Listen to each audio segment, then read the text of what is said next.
वो किसी काम का नहीं, वो झंडू बम भी नहीं। जय श्री राम, जय श्री राम, जय जय श्री राम, जय श्री राम, जय निषाद राज। जय आप लोग सोचते होंगे काहे हम बार बार जय निषाद राज कहते हैं, तो आज हम बता ही देते हैं कि काहे कहते हैं।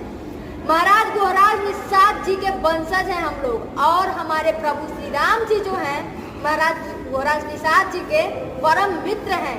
तो हम लोगों का फर्ज होता है, हम लोग का फर्ज बनता है कि वो आए हैं तो उनका हम लोग दिलो जान लगा दे। जय श्री राम, और जय श्री राम का घर घर में नारा गूंजना चाहिए।